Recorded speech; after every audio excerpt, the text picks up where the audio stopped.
Alice Com, née le 14 janvier 1945 à Poutkak dans la région du littoral, est une avocate camerounaise, la toute première femme à exercer cette profession. Elle fait ses études en France et au Cameroun. C'est à l'âge de 18 ans qu'elle arrive à Toulouse pour étudier le droit. Elle s'inscrit en faculté de droit et de sciences économiques où elle poursuit sa formation de 1963 à 1964. Elle retourne ensuite au Cameroun, son pays natal, pour finaliser la dite formation. Elle sort en 1968 de l'Université fédérale du Cameroun, Nanty, des diplômes qui lui ouvrent les portes du métier d'avocate en 1969.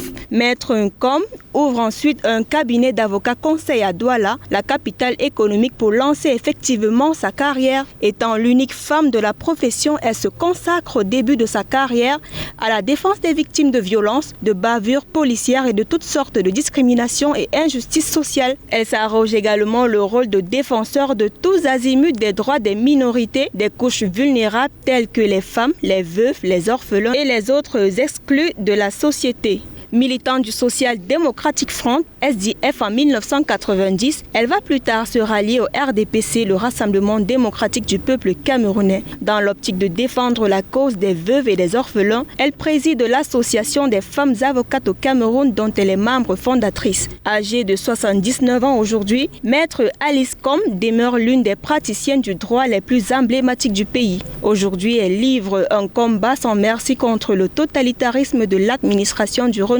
Sous le prisme de cette maxime, quand l'injustice devient une loi, la résistance devient un droit.